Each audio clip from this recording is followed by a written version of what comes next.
So hello good morning everyone. आज है Saturday और नोना ने मुझे उठा दिया था सुबह के 7 बजे, लेकिन मैं फिर से सो गई थी। जब दोबारा उठी तो टाइम देखा 8 बज के 16 मिनट आ चुके थे। सबसे पहले अपनी शक्ल देखी, उसके बाद बाहर गई सूर्यदेव के दर्शन करे।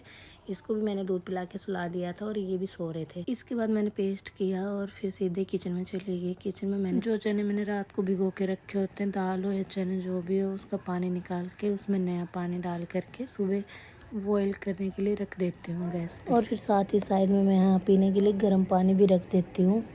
लेकिन यहाँ होता ये है कि गैस ही ख़त्म हो जाती है, फिर मैं गैस सिलेंडर चेंज करती हूँ। चेंज करने के बाद फिर मैं एक बार देखती हूँ कि ये ठीक से लग चुका है या नहीं, तो इसको बार बार चेक करती हूँ घुमा के। फिर पानी गर्म करके सीधे रूम में आ जाती हूँ। और ये यहाँ पर अभी तक सो ही रहे होते हैं। अपना पानी पीकर मैं इनको भी कहती हूँ कि लो पानी पी लो, मगर ये उठने का नाम ही नहीं ले रहे थे।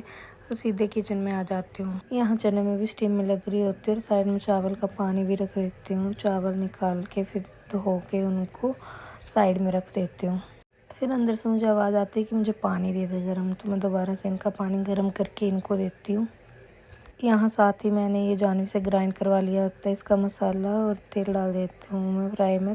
पर यहाँ पे तो तेल ही ज़्यादा डल जाता है और ये मैडम भी उठ जाती हैं इतनी देर बाद। फिर मैं ज़्यादा टाइम वेस्ट ना करते हुए सीधे किचन में आके इनको फ्राई करती हूँ।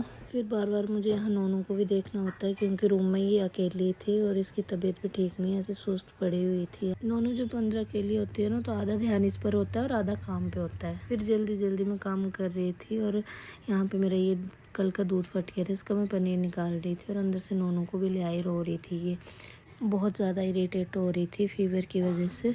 इसको अंदर रखा, फिर फटाफट लंच पैक किया मैंने इनका और ब्रेकफास्ट भी ले लिया। ये देने के बाद फिर पापा का दलिया और पापा के लिए चाय रख दी मैंने। वापस रूम में आने के बाद कहते हैं ये कि प्रेस भी कर दे।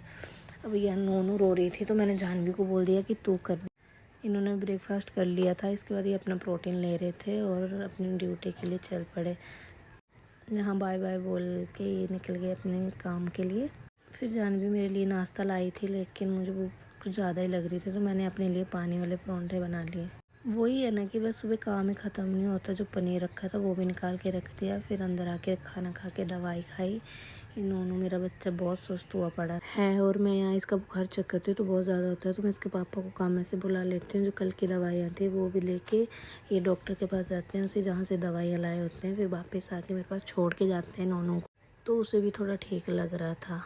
यहाँ आइसक्रीम वाले भैया जा रहे थे। मन तो बहुत कर रहा था खाने का, लेकिन खा नहीं सकते थे। आप कल से मेरे कमरे की हालत देख रहे होंगे, ख़राब ही है बहुत, और मेरी भी तबीयत सही नहीं है। फिर यहाँ पे मम्मी चाय ले आती है बना करके और नोनू से बात करते कि क्या हुआ तुझे, और वो भी बड़े ध्यान से देख रही होती है इनको। फिर मुझे पापा ने ये सैनिटाइज़र दिया, बोला बेटा ये रूम सारा ना अपना सैनिटाइज कर ले, आपको तो पता ही है फिर से कोरोना फैल गया और वायरल भी इतना ज़्यादा है, और यहाँ पे भी सबकी तबीयतें ख़राब हुई पड़ी है और ना मुझे सफाई करने का मन कर रहा है।